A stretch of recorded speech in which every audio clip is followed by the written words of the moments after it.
എപ്രകാരമാണോ മനുഷ്യൻ കുഞ്ഞുങ്ങൾക്ക് ജന്മം നൽകുന്നത്, അപ്രകാരം തന്നെ പക്ഷികളും ജന്മം നൽകുന്നു. ഈ പ്രപഞ്ചത്തിൽ ജന്മമെടുക്കുമ്പോൾ തന്നെ പക്ഷികൾ അവയെ നന്നായി നോക്കുകയും ചെയ്യും. അവയെ നന്നായി പരിപാലിക്കുന്നു. പക്ഷികൾ അവയെ സംരക്ഷിക്കാൻ വേണ്ടി അവർക്കായി കൂടുകൾ നിർമ്മിക്കുന്നു. പിന്നെ അവർക്കായി ദൂരെ എവിടെ നിന്നെങ്കിലും ഭക്ഷണം കൊണ്ടുവരുന്നു. സ്വന്തം കൊക്കുകൊണ്ട് അവയ്ക്ക് ഭക്ഷണം പകർന്നു നൽകുകയും ചെയ്യും. അങ്ങനെ എല്ലാം ചെയ്യുന്നു അവ. എന്നാൽ പക്ഷികൾ ചെയ്യുന്ന ഒരേ ഒരു കാര്യം മനുഷ്യൻ ഒരിക്കലും ചെയ്യുന്നേയില്ല. അതായത് സ്വന്തം കുഞ്ഞുങ്ങൾ വലുതായി എന്ന് പക്ഷികൾക്ക് തോന്നുമ്പോൾ ആ കുഞ്ഞുങ്ങൾ തനിയെ പറക്കാൻ പഠിക്കേണ്ടി വരും. അവ സ്വയം തന്നെ ആത്മരക്ഷ ചെയ്യുവാനും പഠിക്കേണ്ടി വരും. ഭക്ഷണവും സ്വയം തന്നെ കണ്ടുപിടിക്കണം. അപ്പോൾ ആ അമ്മ പക്ഷി തന്റെ സ്വന്തം കുഞ്ഞിനെ കൂട്ടിൽ നിന്നും പുറത്തേക്ക് അകറ്റുന്നു.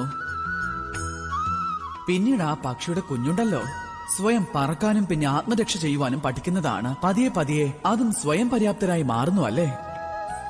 എന്താ മനുഷ്യരും ഇപ്രകാരം തന്നെയാണോ സ്വന്തം കുഞ്ഞുങ്ങളോട് ചെയ്യുന്നത്? ഒരിക്കലുമല്ല. മനുഷ്യൻ അവന്റെ കുഞ്ഞുങ്ങളെ നിശ്ചയമായും ബന്ധനസ്ഥരാക്കി വയ്ക്കുന്നതാണ്. എപ്പോഴും അവരെ പരിപാലിച്ചുകൊണ്ട് അവർക്ക് വേണ്ട കാര്യങ്ങളെല്ലാം ചെയ്തു കൊടുത്ത് സൂക്ഷിക്കുന്നു. അല്ലേ? പിന്നെ അവർ ഇങ്ങനെ ചിന്തിക്കുന്നു, അതായത് ഞാൻ ഇവന്റെ സംരക്ഷകനാണെന്ന്, പിന്നെ ഇവനെ സംരക്ഷിക്കേണ്ടത് എന്റെ കർത്തവ്യമാണെന്ന്. പക്ഷെ അങ്ങനെയല്ല. ഇങ്ങനെയുള്ള കാര്യങ്ങൾ ചെയ്തു കൊടുത്ത് അവർ പതിയെ പതിയെ സ്വന്തം കുഞ്ഞുങ്ങളുടെ തന്നെ ശത്രുവായി മാറുന്നു. അവരുടെ ഉയർച്ചയ്ക്കും വിലങ്ങുതടിയായി മാറുന്നു അവർ. അതിനാൽ മക്കൾ വലുതാകുമ്പോൾ സ്നേഹം തീർച്ചയായും ഉണ്ടാകണം അവരോട്.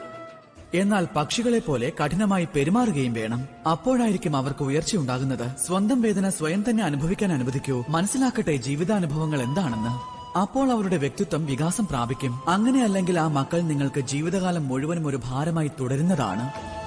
പിന്നെ നിങ്ങൾ ഏവരും അവരുടെ വളർച്ചയിൽ ജീവിതകാലം മുഴുവൻ തടസ്സമായി നിലകൊള്ളുകയും ചെയ്യും.